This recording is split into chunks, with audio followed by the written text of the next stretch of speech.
back again with another live video for you,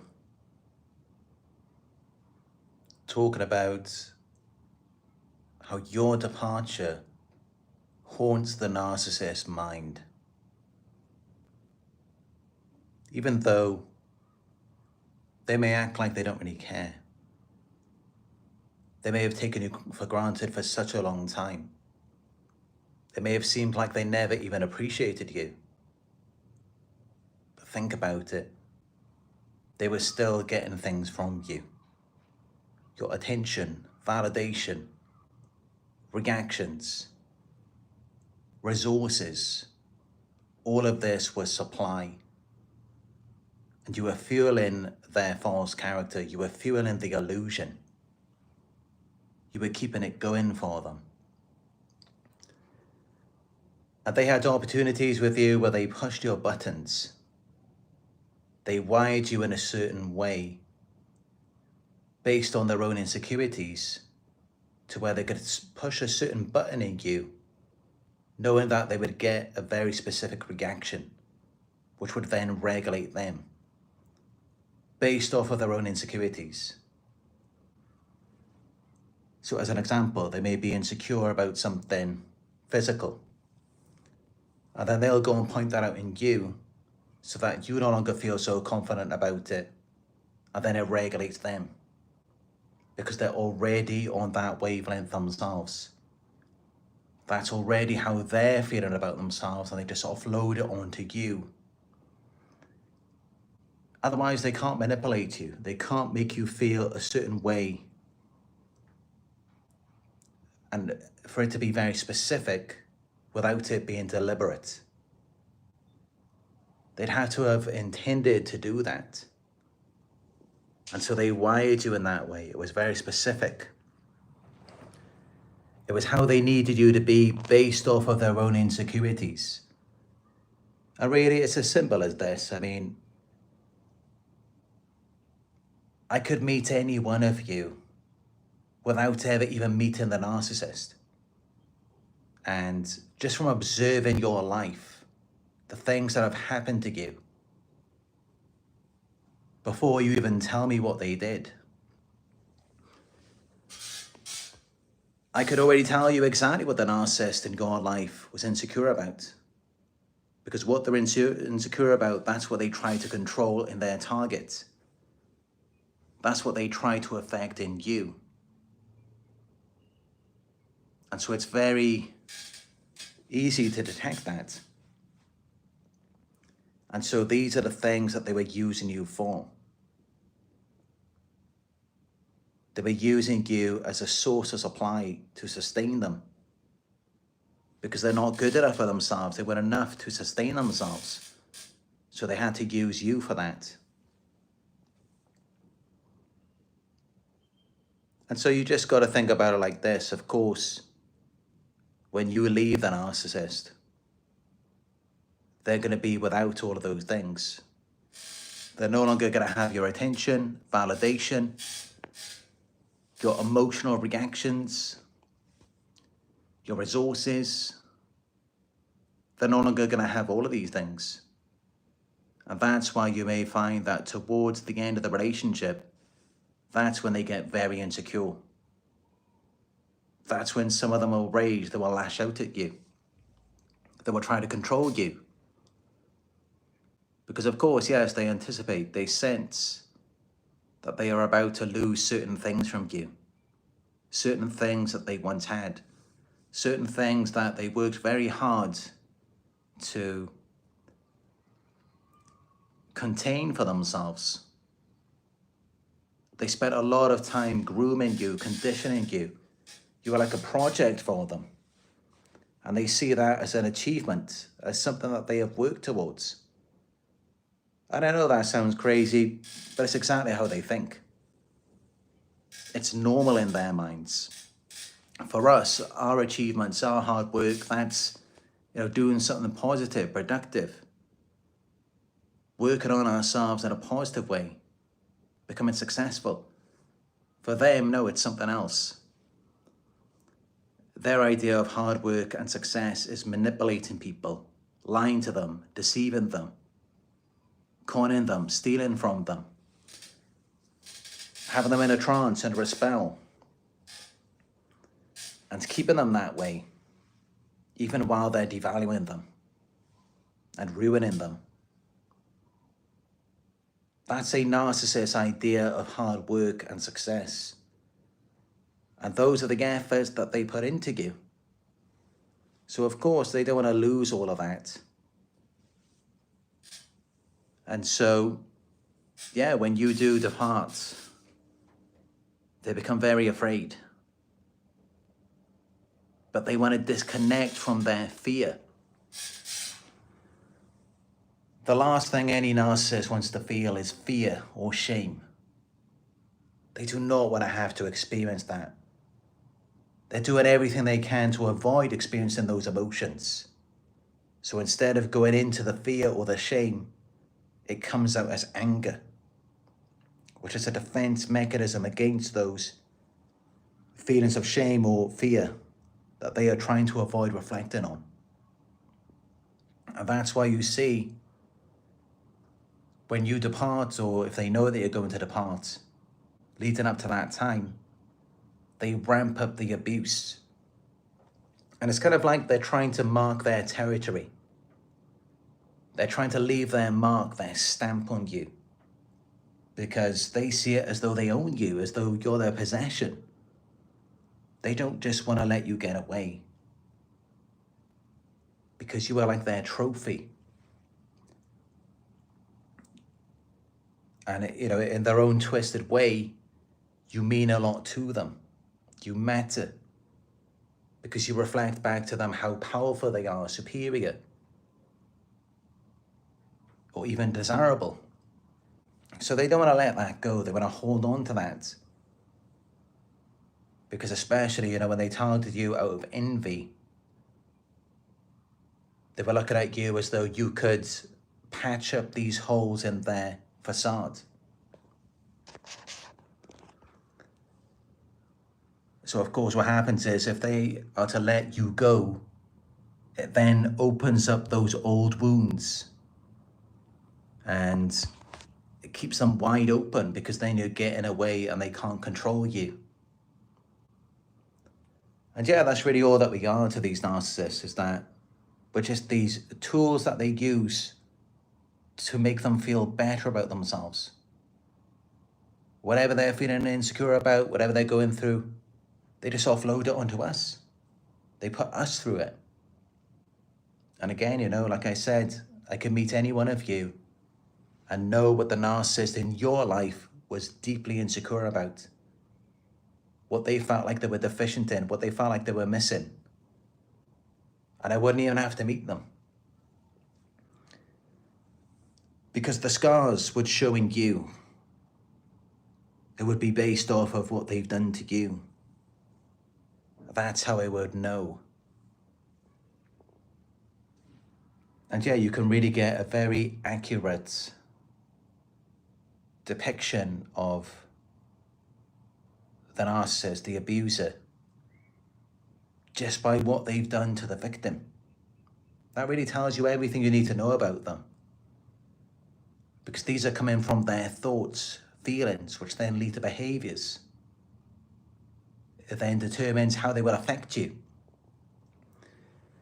Because of course, if they're not feeling insecure about anything, then they don't need to affect you in a negative way. They do as a result of their own insecurities. So naturally, of course, when you depart, when you leave the narcissist, they're going to start feeling very insecure. It's going to destabilize them.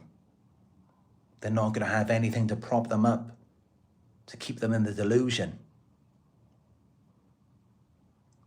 Yes, of course, they can go off and find new supply, but it's not going to be the same as with you, because they wired you in a very specific way that was tailored to their needs, tailored to their insecurities, where they knew that if they just pushed a certain button, they would get the medicine, the reaction that they need to feel better. because they already groomed you in that way. They trained you to respond in exactly the way that they want you to too, based on whatever they thought they were missing, whatever they thought they were insecure about. And that's their idea of effort. That's their idea of hard work, achievement. And they spend a lot of time doing this to people because they see it as though, what's the point in them investing that time and effort into themselves or into their own lives? It's probably not going to get them anywhere.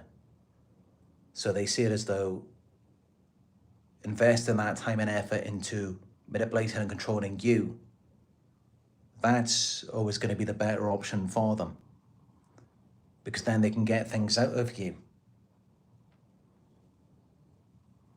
And so this is what they do. And essentially they use you to keep themselves in this delusion. They use you to help them disconnect from themselves and their emotions. It had nothing to do with getting to know you or building a connection. No, they were just using you to disconnect from themselves. They need a person, an extension, to help them to do that. Because unlike for you, when you're connected to yourself, when you're centered, you feel whole, you feel complete, you feel good about yourself. They don't. Think about all of the things that were done to them in their childhood, all of their unresolved childhood wounds, and all of the things that they've done to people. It does not feel good for them to connect to themselves. It's a horrible experience for them. It feels better for them to be delusional, to live in a fantasy world. And I know this may be completely alien to you. It may be very difficult for you to comprehend that, to see it from their view of things. But this is how it is for them. And that's why they need supply. That's the whole point of narcissistic supply, is to prop up this idealized false self, to make them feel like they're perfect, desirable, important, attractive, intelligent, and as though they've never done anything wrong. That is the whole point of why they seek out supply. They groom you, condition you, train you, deceive you, coerce you, run smear campaigns. The whole purpose of it is to help them disconnect from what's causing them pain, from what's hurting them, which is the true self. That's what they want nothing to do with. And believe it or not, but this is why they abuse you. This is why they cheat on you, lie to you, steal from you, betray you. It's all to disconnect from their true selves, by making themselves then feel powerful. Any form of abuse that they do to you, any form of manipulation, it's all disconnection. It disconnects them from you, of course, because they view you as an object. But in order to view you as an object, they must be viewing themselves as an object as well. Because otherwise, they would be able to connect to you. But they can't do that because they don't have the affective empathy anyway. They're unable to view themselves as a real human being, because they were objectified in childhood. Their emotional needs were not met. So now,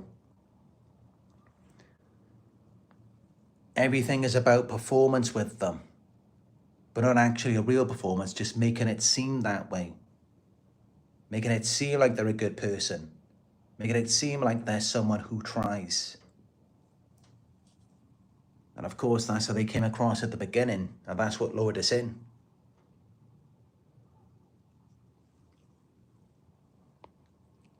So yeah, without you, the illusion gradually dies away, unless they can find some other way to sustain it.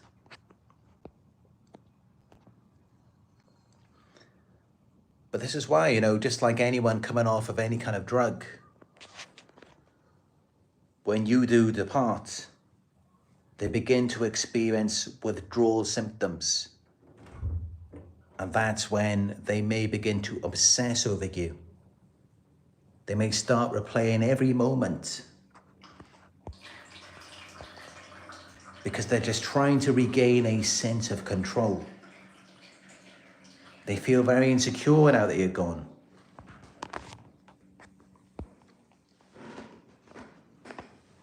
And also that's when they may smear you. They may tell other people lies about you to rewrite the narrative. Because once you're gone, you know, all of the stories they told themselves about you so that they could stay delusional, continue living in the fantasy world, being disconnected from themselves, all of the stories that they made themselves believe and made you believe, where they lied to you, they gaslighted you. Now that you're no longer around, you're no longer validating it. And that's why they have to go and tell lies to other people to get them to support it. Again, it's to help them to stay delusional. And this is why, you know, many of you may wonder, when you were with the narcissist, why couldn't you just be yourself? Why couldn't you have your own independence, your own autonomy?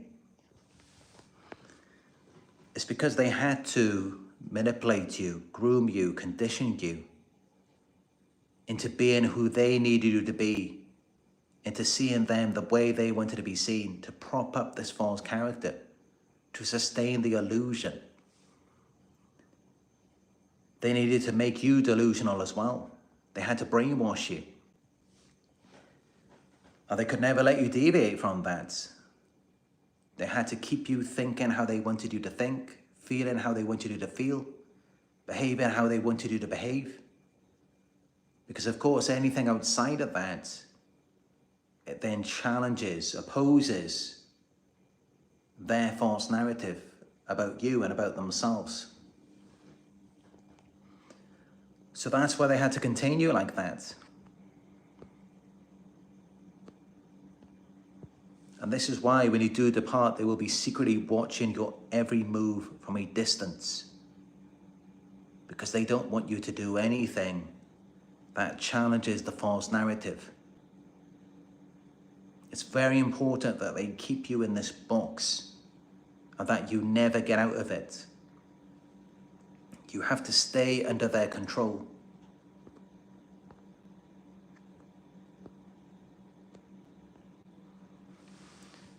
But yeah, they will try and find new supply.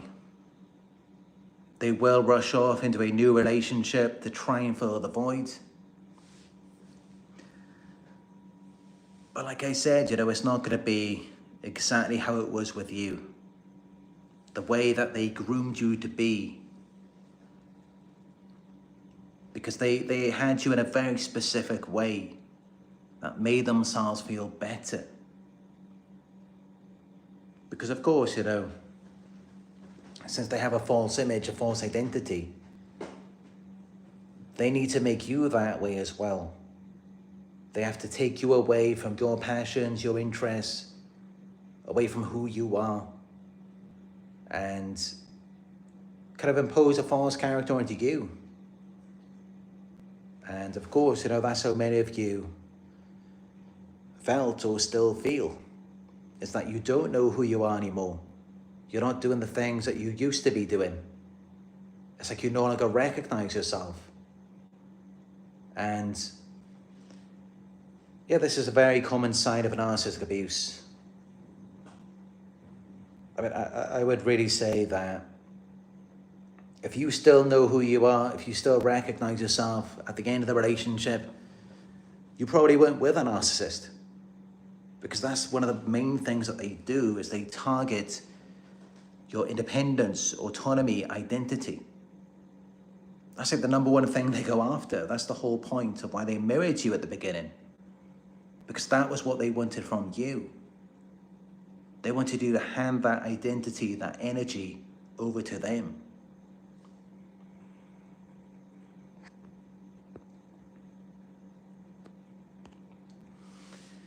But yeah, just know that you set the bar. You became their reference point, their measuring stick. So no one after you is going to measure up. They're going to be left feeling empty because they're comparing everyone to you now.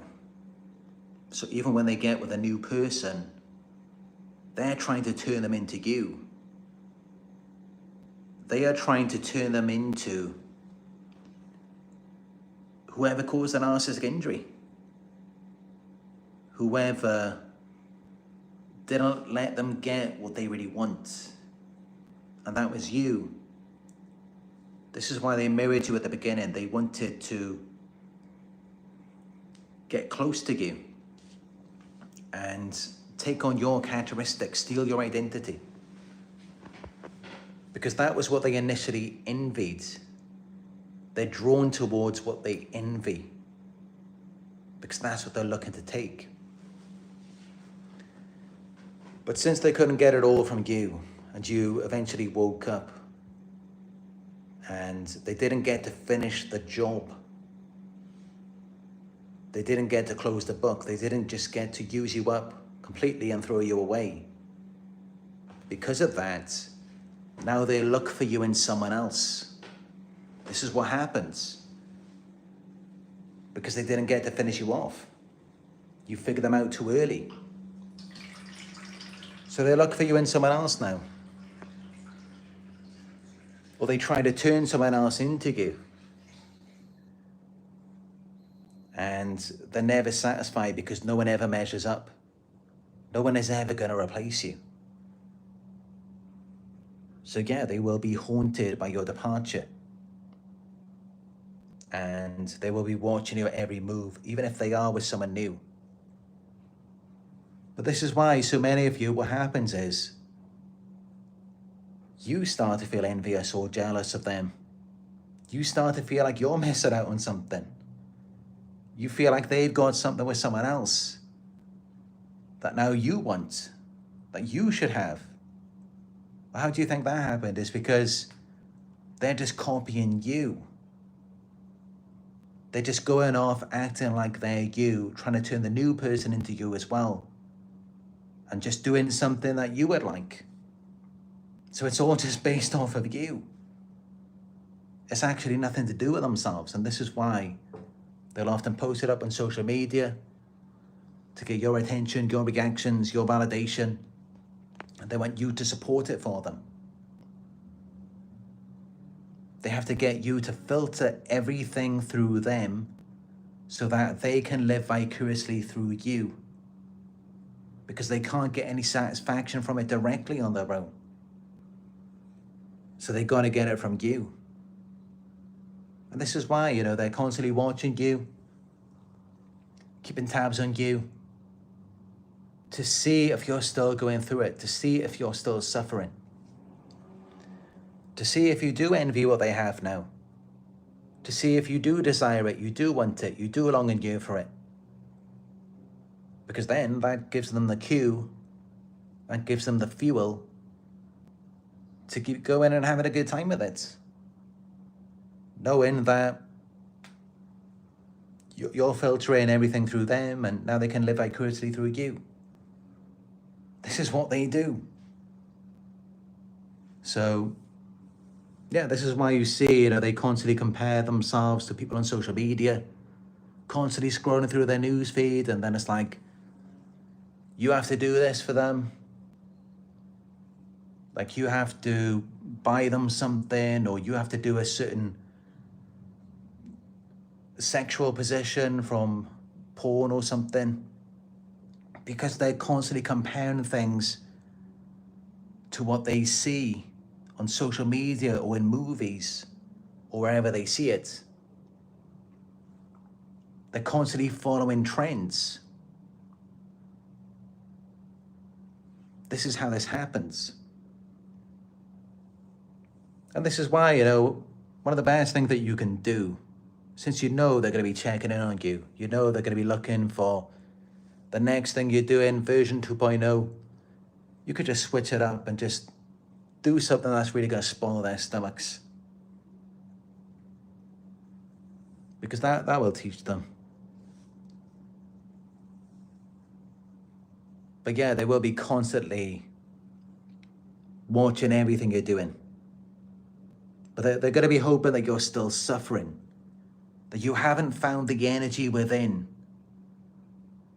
to where you can then move on to something new or to rebuild. They're going to be hoping that you're still just locked on them, feeling like they've taken something from you.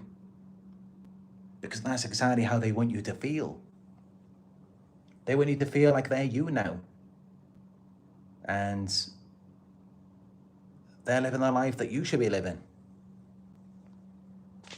But no, it's all just based off of you, and it still requires your validation to keep it going.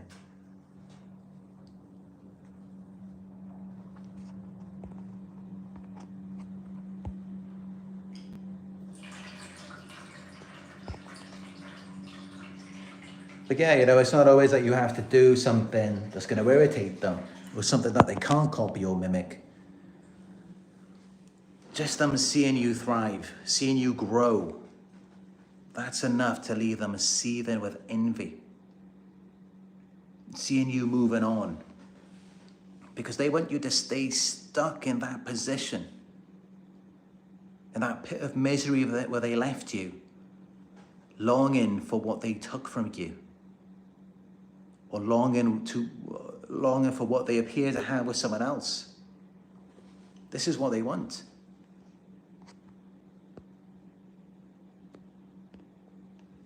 And yeah, they'll show this fake confidence. They'll act like they're really sure about what they're doing, as though they're really having a good time now with everything they took from you. They will fill their lives with all of these distractions, whether it's alcohol, drugs, shopping, gambling, excessively, of course. And it's all just escapism. Because it doesn't feel good for them pretending to be you and trying to live a life that you would want. They can't really get any fulfillment from it. It's all just a false image. Deep down, they feel empty inside.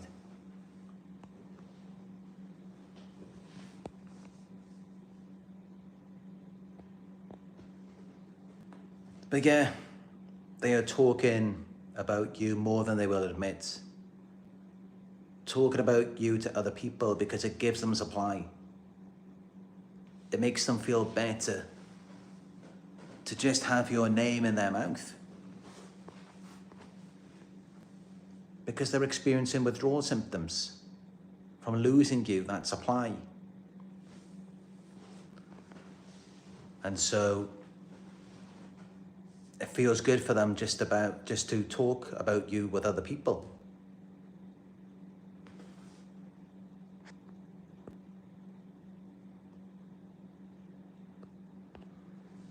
But they're constantly fantasizing about pulling you back in.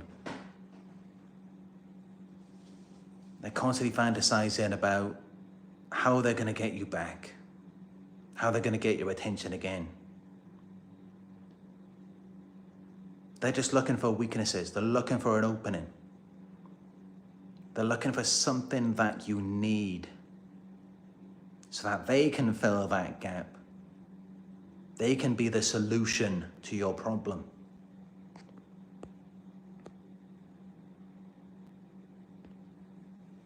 Or if they don't think that's going to work, they maybe plot revenge or dramatic comeback. They may be thinking about how can they tear apart whatever you're trying to do now? How can they affect your healing? How can they sabotage you? And it's all because they can't accept that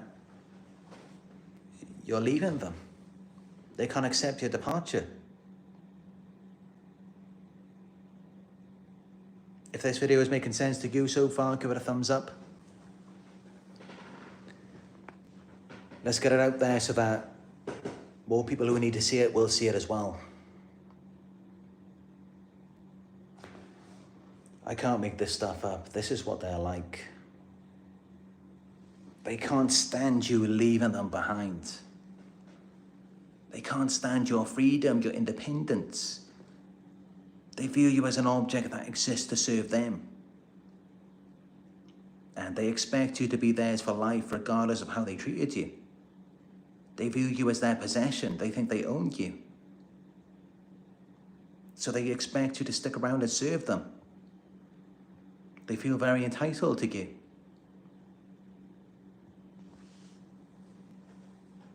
But you, this is what you've got to do. You've got to remember those feelings that you felt. You've got to remember what they put you through, the worst of it. Forget about the good times. The bad times, that overrides that. The abuse, everything they took from you. Hold that in your heart and let it fuel your departure. Or if you've already left, let it remind you why you need to stay gone. Because you know if you get around them again, that's how it's going to be. They're just going to keep putting you back through the cycle.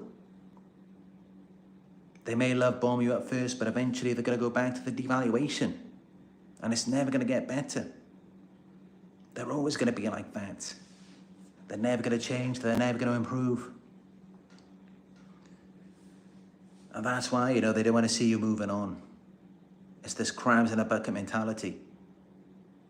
Your departure, your growth, your healing, it reminds them of everything that they're never going to have for themselves. So of course they don't want to see you doing that. But it's what you've got to do. You've got to keep moving. And don't ever look back.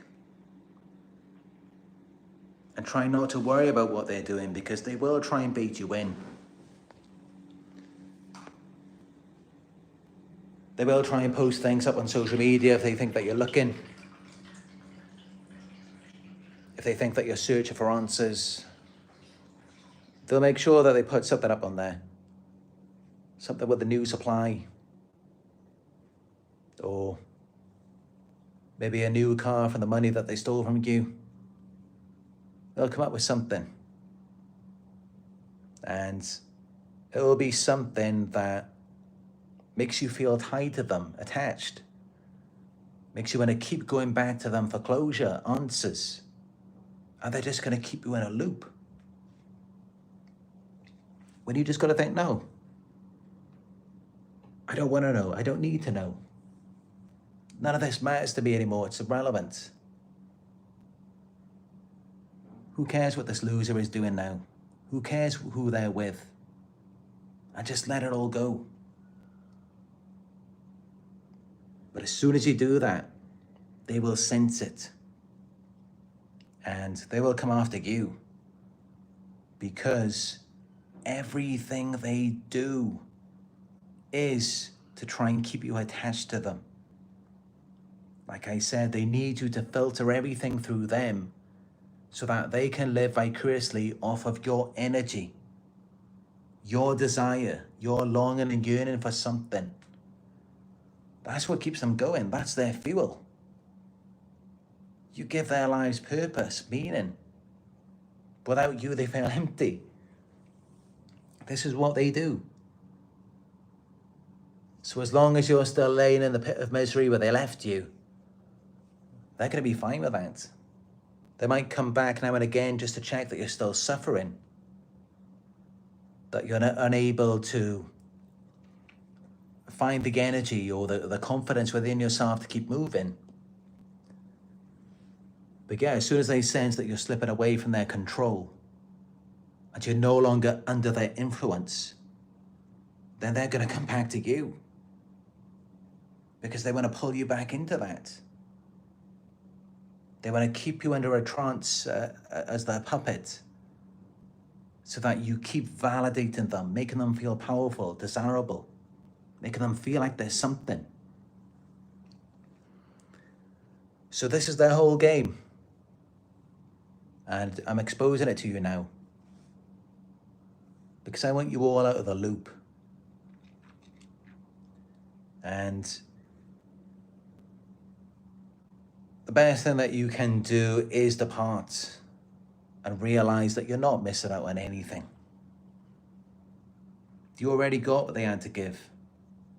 And that was really it. And they're going to stay stuck in the cycle. They're never going to get out of it. This is why they constantly just want to pull you into it. Because that's where they're at. They're at a very low level of consciousness and they're constantly trying to pull you down with them. You just got to climb higher. You just got to keep going.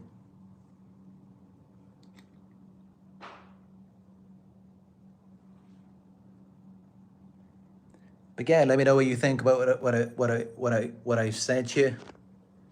Let me know if you have any questions.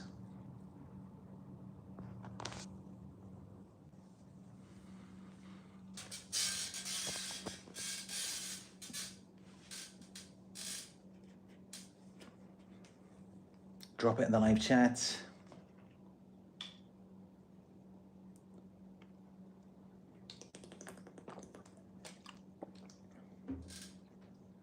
Not too much noise so far in this video. Of course, they got all the cars on patrol out there. Looks like they're mostly into red and white this time. Entire car park of like 50 cars. 90% of them are red or white. And they do the coffin signals, the classic gang stalking tactic.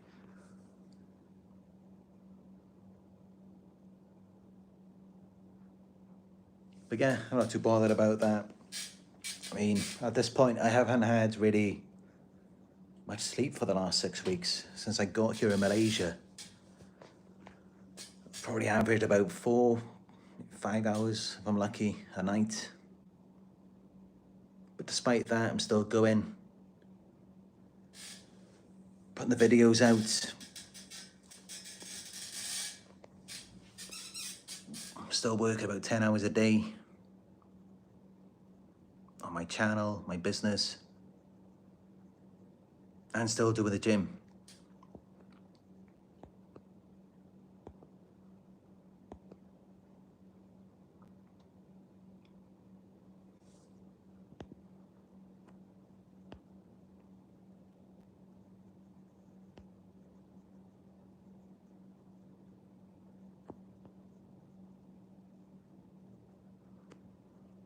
John Tracy says they're getting smaller and smaller in my rear view mirror. Tiny, tiny, insignificant dots. Yeah, that's how you got to see it, is that they're just insignificant.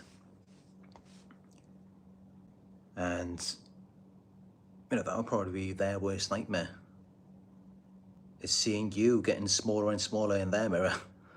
They want you to be bigger and bigger in their world until the point where you begin to feel like you're a giant. You begin to feel like you're like King Kong in their world, because that's how they want you to be. You're very important to them. But yeah, you should want to see them getting smaller and smaller in that rear view mirror until gradually they just disappear. They're no longer relevant to you. And that's really their worst nightmare, you know, is to be irrelevant. They want to feel relevant to you. And maybe the reason why that's so important to them is, of course, because it's the very thing they fear. It's the very thing they're insecure about. Deep down, they know they're not relevant to you in any sort of way.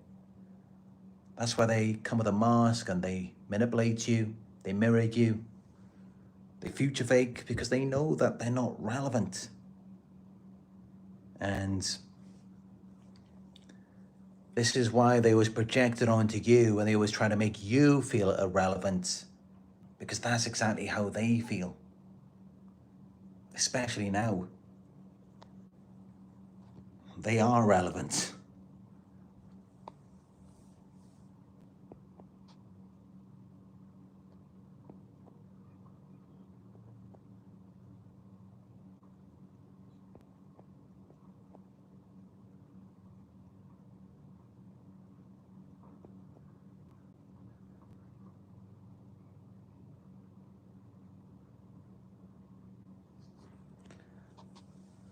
Michael says, it's truly sad when you have a real life opportunity to tell a pal of yours about them, and then they see you as insensitive.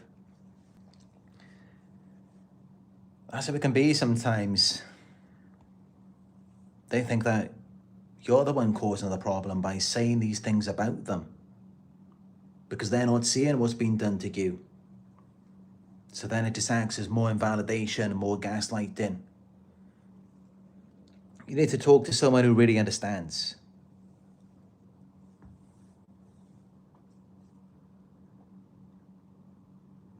And of course, you're going to be upset, you're going to be angry. And you may describe them in a certain way, and that's understandable. It's normal to be angry at the beginning.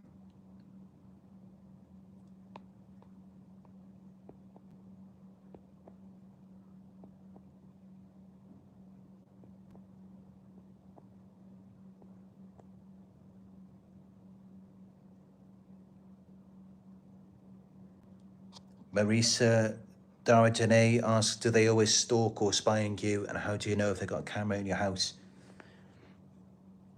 What I would say is this, I mean, you just gotta think about it like this, right? They're definitely more likely to stalk you, and as you mentioned, have the surveillance in your house, if they idealize you, if they view you as perfect in some sort of way, if they're attracted to you, if they see you as desirable. Because otherwise, think about it, I mean, why would they want to constantly see your face? It would put them off. It would just disgust them. They do because they're drawn to you. And that's why, yes, they may have the surveillance cameras, and because they enjoy being as close to you as they possibly can. It makes them feel better, not worse. And also a sort of jealousy as well. This is why they will put the tracker devices on your car, spyware on your phone, because they see it as though you are this perfect possession that they own. You are their trophy. They idealize you. That's why they're so controlling. That's why they're going to put you under a spell and turn you into this puppet who lives only to serve them. Because they're idealizing you in some sort of way. They're viewing you as perfect. And, you know, that's not to say that, you know, we aren't special, but they do kind of exaggerate it. Of course, you know, none of us are perfect, but that's kind of how they see us. Especially, you know, when they've got full control over you, then they devalue you. Then they view you as completely flawed. But once you start challenging them, once you start becoming rebellious, then they're kind of caught off guard, shall I say. They're pushed back. And then they feel the separation again, and that's when they start to idealize you again. Although they may start doing things that may make you think that they think you're something undesirable. But no, really think about it. Go deeper into it. They're actually doing these things because they view you as ideal. And that's why when they got full control over you, then they're cheating on you, they're lying to you, everything. When you pull away from the control, then they are trying to sabotage you, smear you, steal from you, They're trying to dominate you because they view you as ideal then when you're trying to pull away. But to answer your question, I mean, it's definitely becoming more and more common. This is nothing out of the ordinary anymore.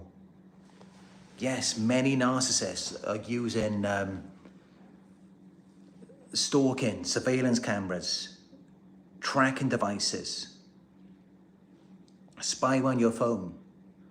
All of this is part of the manipulation, grooming, the entrainment, and possibly future faking as well, and sabotage, smearing. These tools are used to further enhance the abuse. And of course, even regular abuse is very difficult to go through. But what they do, when they use all of these tools as well, it makes your world so small. It's like they completely dominate you. They become your only source of influence. And at the same time, they blame and shame you for your reactions or instability, which is completely crazy. But remember, they lack self-awareness and they project onto you.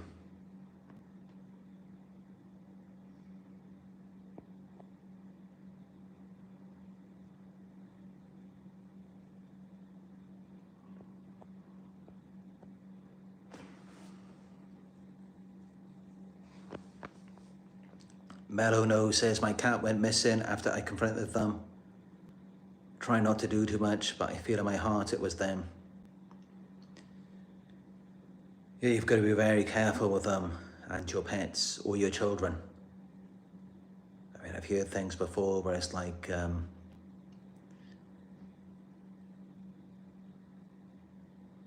some narcissistic gang stalkers have used devices to harm people's children, like electronic weapons, and also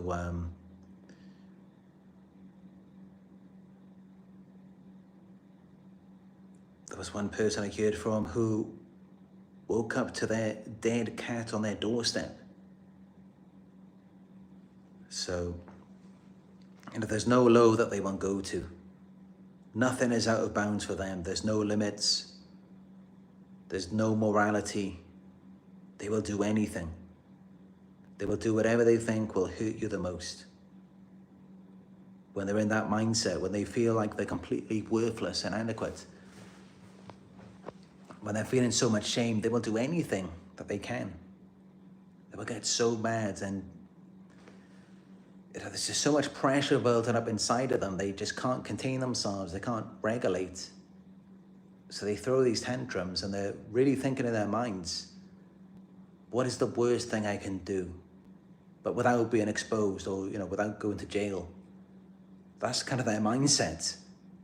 What's the worst thing I can do that I can get away with? Because they're feeling so much pain.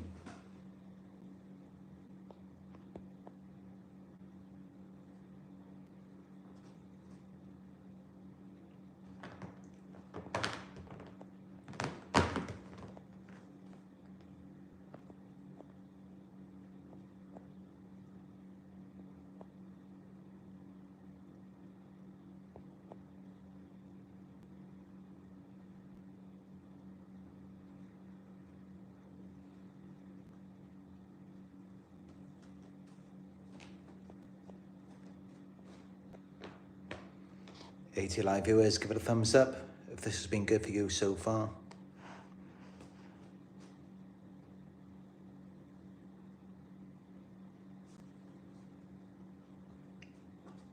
Got Nala here. This is a distraction that I don't mind.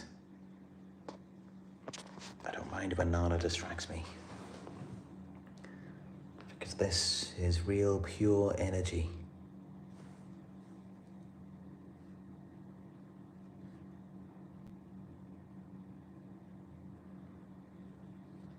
I'm sure many of you may wonder though, it's kind of like the elephant in the room, isn't it?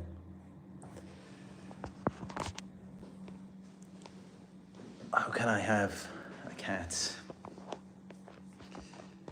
when I'm a vegan.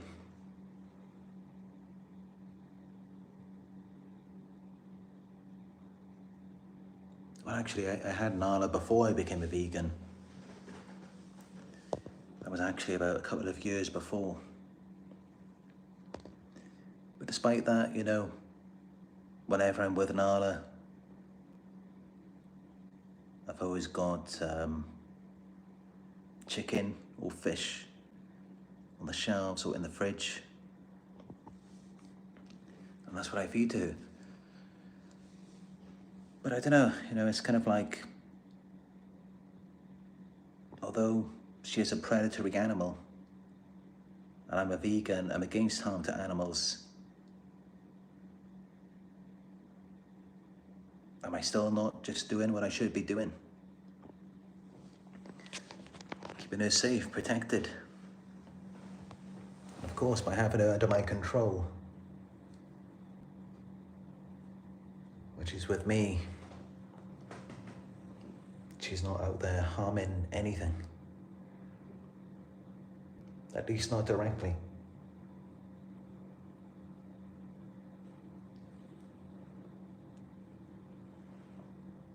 It's kind of a complicated relationship.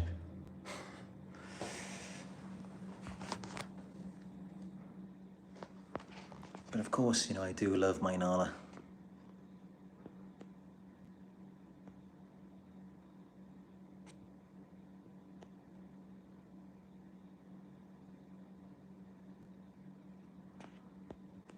Of course, you know, I do question it sometimes. It's like, as a spiritual person,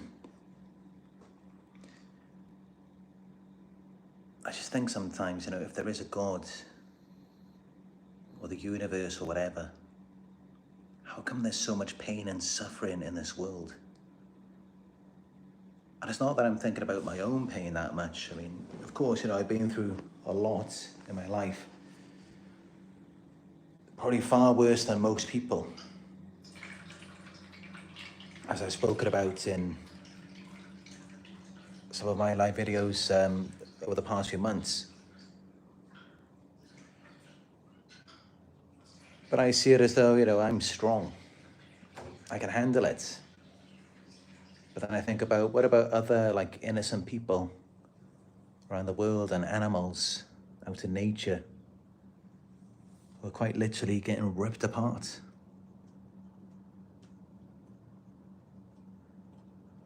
And I just think sometimes it's like, how could God, how could the universe allow this? You know, such a parasitic system. It just seems weird to me. But despite that, I still have faith. And I hope that it's just an illusion somehow. That their pain isn't real.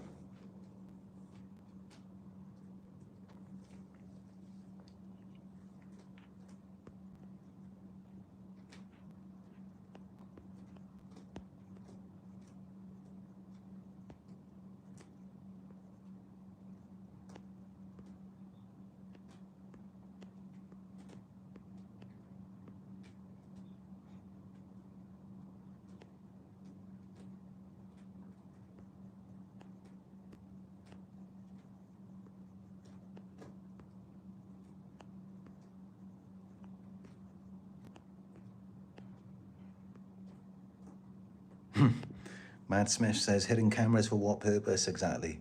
It's a felony to do that. Of course, yeah, you're right. I mean, practically I'm sure every country in the world, or stalking, just stalking on its own. In Britain, that's a charge that carries up to 14 years in prison. So just that one charge, stalking, it's worse than rape. Rape typically carries, I think, is 10 years imprisonment. And, you know, if we're talking about hidden cameras as well, I mean, that's something else. That's more than just stalking. These are very, very serious crimes we're talking about. those kinds of things. I mean, I've seen some reports, and typically those kinds of people, they served life sentences. But it's true that, narcissists are utilizing this.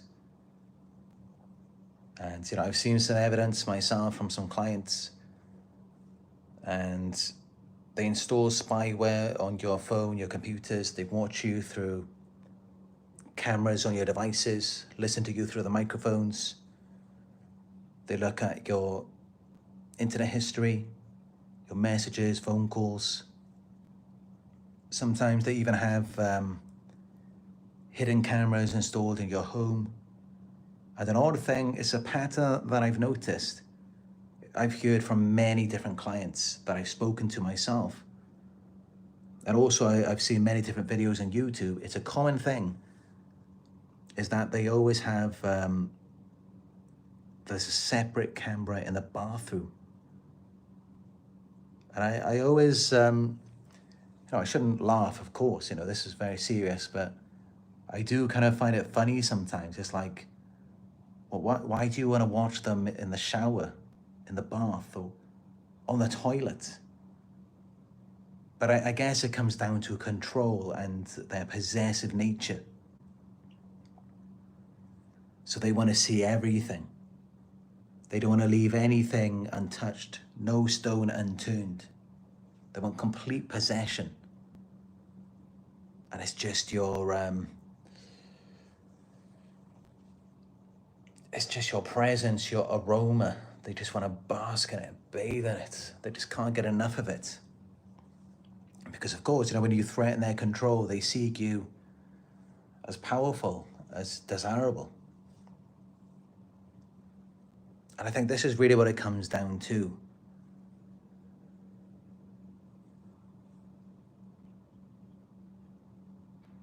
But yeah, that's just it, whenever someone, this has to be the biggest red flag ever, like whenever someone views you as a possession, as something that they own, you are being manipulated, you are being controlled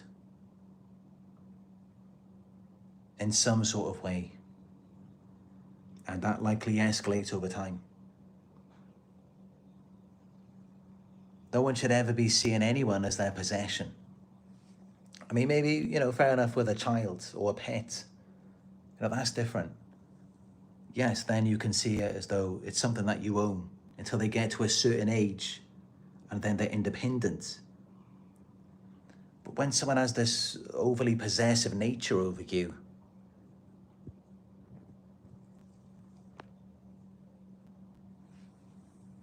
it must be abuse. Because you should view people as separate from you, as independent. They're not something that belongs to you.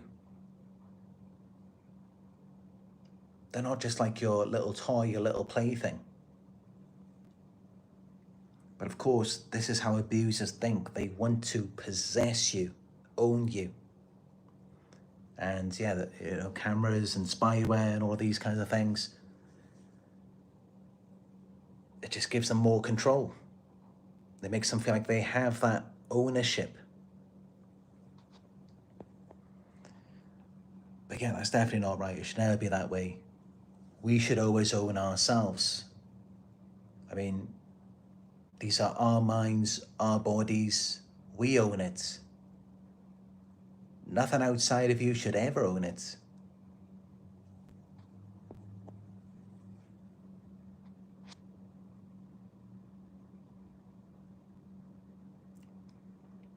And for me, I mean, I just find that it's not attractive to me, when someone gets too close and it becomes enmeshed. It's like, I don't want to own you. I don't want to possess you. I find you more attractive when we're separate, when we're two distinctive individuals. But this is what they do out of insecurity, jealousy.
Yeah, that's it, John Tracy.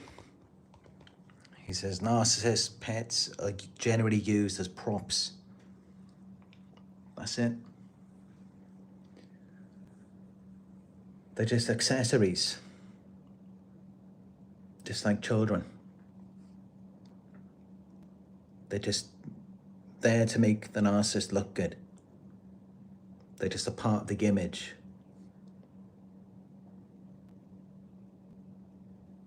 I mean, even for me, you know, well, I like to view Nala not as something that I own. I mean, yeah, you know, I do kind of own her, and like in the law and like legally. And it's my position to make sure she's fed and to protect her and everything. You know, those are my duties, my responsibilities. But other than that, you know, I like to view it as though, you know, she's just her own separate being. And, you know, she's as independent as she can be. She's not really under my control other than, you know, just to ensure that her needs are met and for her safety.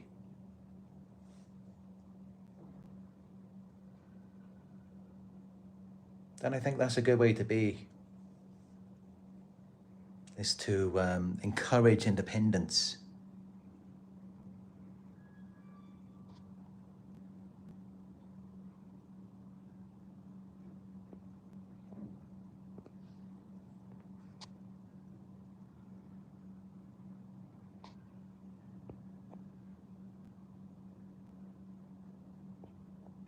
Layla says, they'll also try to triangulate you with pets, animals, if they think one likes you more than them. It's disturbing behavior. Yeah, I've seen that myself. I've been triangulated against Nala quite a few times. And then, of course, you know, because I care about her, then I get angry, and then I try and prove a point. And then sometimes I'm left thinking, am I really doing this? Am I really fighting against some triangulation against a pet? Like a cat is being turned against me. Like, how ridiculous does that sound? But that's how it is. But like with anything else, you know, they're delusional and they just make it out like your pet doesn't really love you. Your pet doesn't really want to be with you. It's just crazy.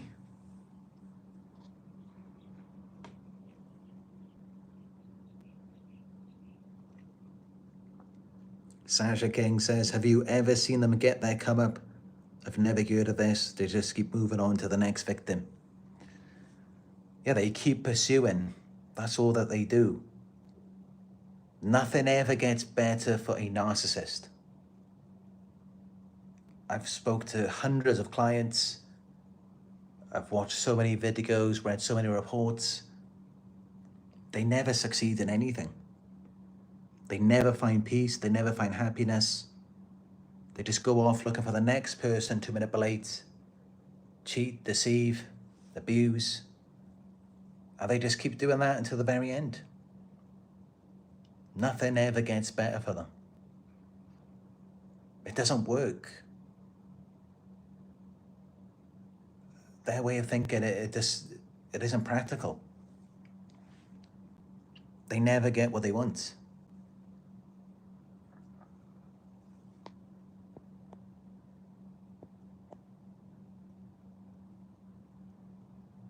Firewood Moonray says, my next door neighbor enjoys banging on my walls and ceiling.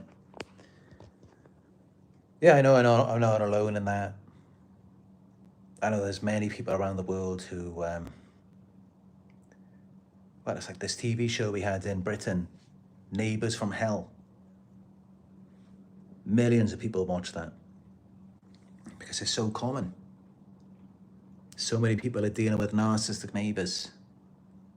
And I've got my own playlist of videos on that as well. It's just how it is. And especially if, like me, you're living in like the hoods or a bit of a rough area. You're going to come across all sorts of hoodlums, as I do. This is why it's definitely better to be in an area, if you have the financial means, of course, it's better to be in an area where there's security, functional security, who actually do something when there's a problem. And if it's gated, and if it has surveillance as well, that can definitely be much better. And not only that, but people who, they have their own life, they care about their own peace, and they value things in their life. Like they value their home, they take care of their garden. Maybe they're quite private and hardworking. But just like in where I live in Britain, when I was there wasn't really any gang stalking. I didn't really see anything because we live on a private road of multi-million-pound homes, just 6 houses on the street. And, we've had 3 Premier League football managers living on that street, and 2 Premier League footballers in that area. And also there was one, a national television star. So that area is quite private, and there's not much gang stalking there. But when you're in these kinds of places, like these condominiums, where I stay most of the time now, of course, you're going to experience all sorts of problems, all sorts of conflict. People don't respect your boundaries because it doesn't mean anything to them. It's like they haven't experienced much success. They didn't really have to work for anything in their lives. They don't know what it's like to have something of value. And it's how it is, when you're becoming successful, you have to learn about other people's boundaries and having respect for them, or being accommodating. You have to learn these things. Of course, that's not to say, like as I said in a past video, it's gotten to the point these days where you could go and stay in a 5-star hotel, or you could go and buy a multi-million-pound home, but you never know who's living next door. It could be a drug dealer. It could be someone from the mafia. It could be someone who is on OnlyFans. You just never know who it is these days, because there's so many like drug dealer, rappers, and girls on OnlyFans. And they're making lots of money. So it's bleeding into our societies. Even if you are, you're an affluent person, you can go and spend tons of money on a house and find that these types of people are still there, or worse people than before. And even, you try and put your kids in a nice school, and their mum could be on OnlyFans. She could be a millionaire from OnlyFans. This is how it is. This is the point that it's gotten to in society. People are able to make money from the wrong things, and a lot of money too.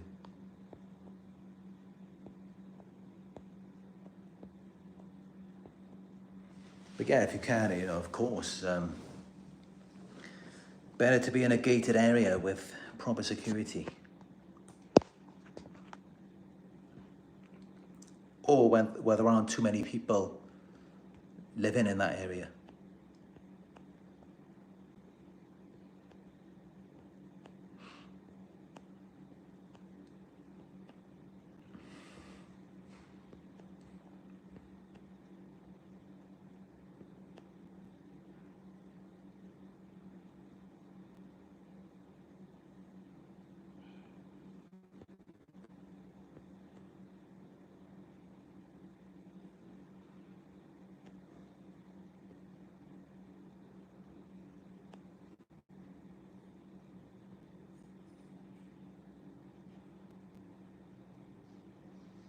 Sasha King says they always want to get you pregnant.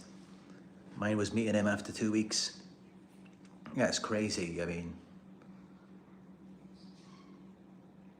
they view you as perfect, as though it's not going to get any better. They just want to lock you down straight away. I mean, for me, it must have been like the first night. They just want to get pregnant as soon as they can. They don't ever want to let you go. But yeah, of course, you know, the child will grow up with all sorts of trauma. The child could become a narcissist themselves, or they could be more like codependent, a people pleaser, or they could end up being quite rebellious, not listening to anyone. It depends on the different dynamics, really.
But yeah, only 2 more weeks in this country,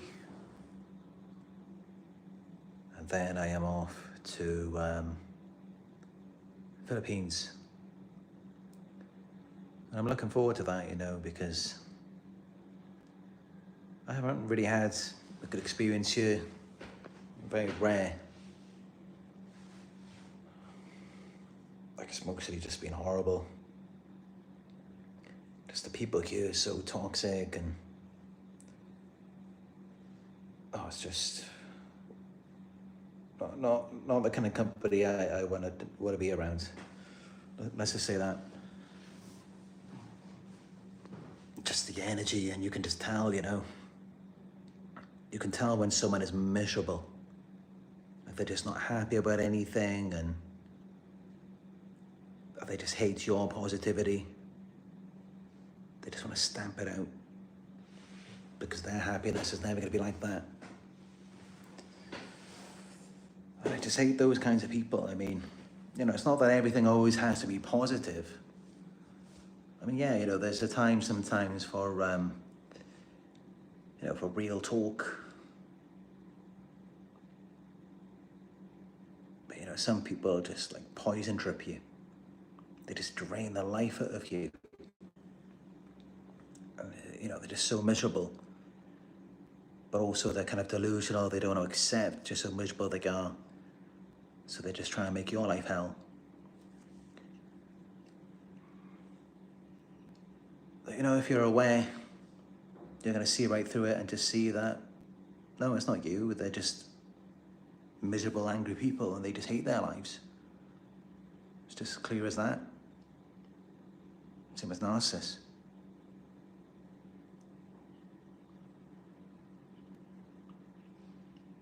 But what I like, you know, I just like to be around people who, you know, who actually like themselves, like their lives. Doesn't mean that everything has to be perfect. They may have had some difficulties, they may have had a rough childhood, but they're still staying optimistic. They're still focusing on growth, on things getting better. That's what I like. I can't be around people who just, you know, they're just so negative about everything. And it's like, no matter what you do, no matter what you say, you can't ever make it better for them. They're just going to drag you down to hell with them.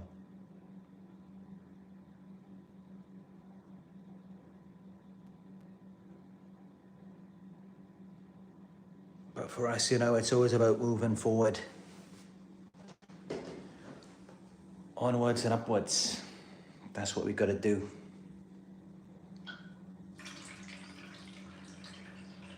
We've got to keep focusing on growing, improving ourselves, being better, stronger, more confident. We have to do all of these things for ourselves. We have to upgrade our characters. These types of people are just absolutely pathetic, lazy.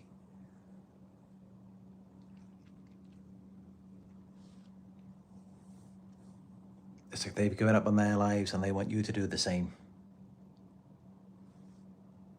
But what you've got to do is just let them give up. Don't try and help them. Don't give them your energy. Just leave them there and walk away. That's all you can do. And I used to be the kind of person where it's like, I can't give up on anyone. I got to try and make things better for them. Like I make it my duty, like I'm their parent. I've learned now, no, that gets you into trouble. And no matter what you do, you can't help them. They have to want to help themselves. So, and even then, you know, I can't say, I never really made it my business. It's just like when someone just constantly just dumps it onto you. You know, at some point, you've got to acknowledge it. Because it gets to a point where it's like, it's the only thing you can see. Like it's constantly just pushed right in front of you.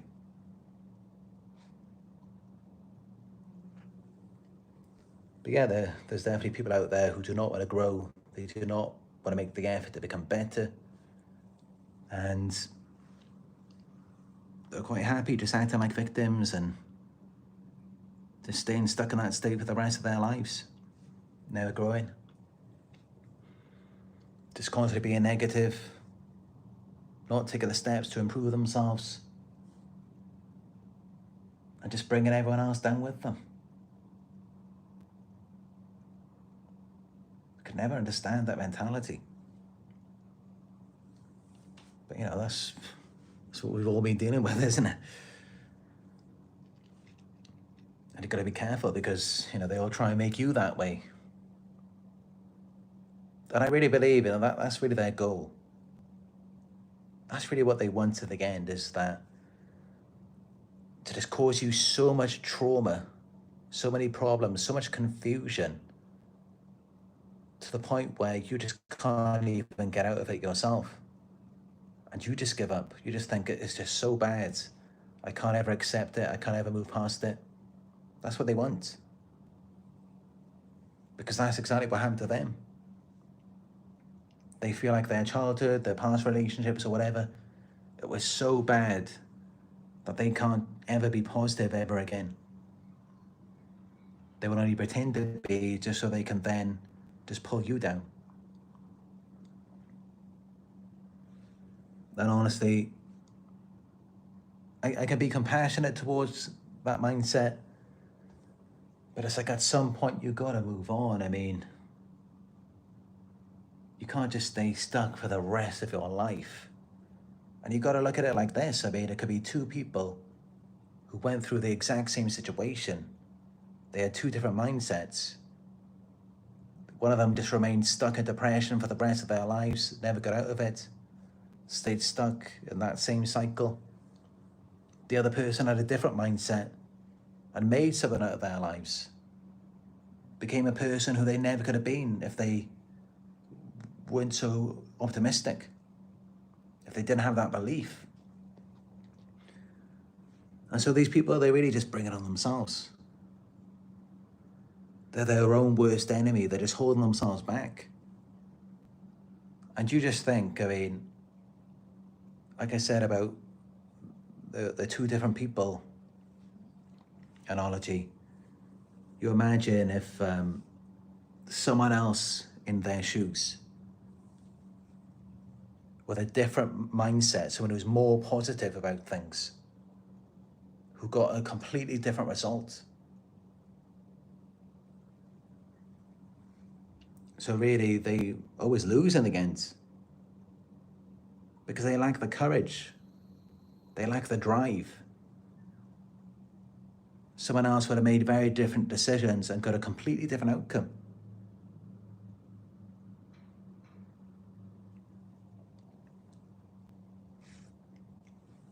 But yeah, I mean, that's for narcissists. I don't want any of you to identify with that because, let's be real. No matter what you did, it wouldn't have changed anything. You would have gotten the same result in the end because of their disorder. You couldn't have changed it. And actually, by you trying to change it, that often makes it worse, not better. When you try and pull away, they get worse. So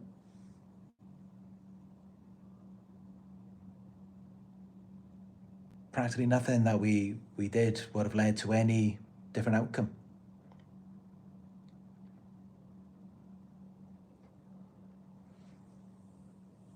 But for them, it could have.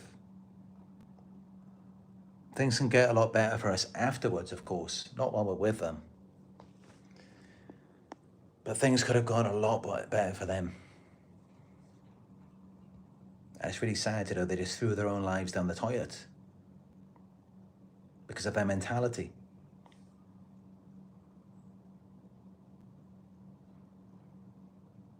But oh well, we are going to keep growing. We are going to keep healing. We are going to keep learning together. And we'll just leave them behind if that's what they want to do. That's up to them. But yeah, if this video was helpful for you, give it a thumbs up. Subscribe if you're new. Click on notifications so that you'll be notified when I go live or upload a new video again. And let me know what you think about this video. And if you have any questions, down below in the comments. I read your comments every day. Let's start a discussion together. And if you would like to book a one-on-one coaching session with me,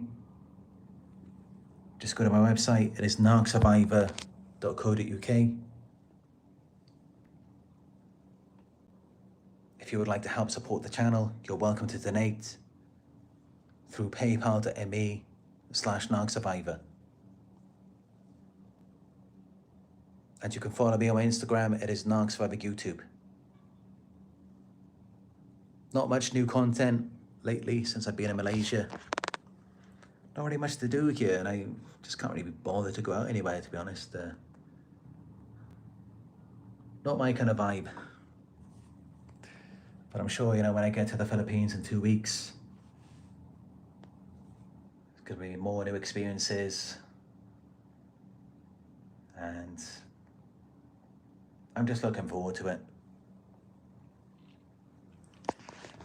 Although I will miss Nala when I have to leave her behind.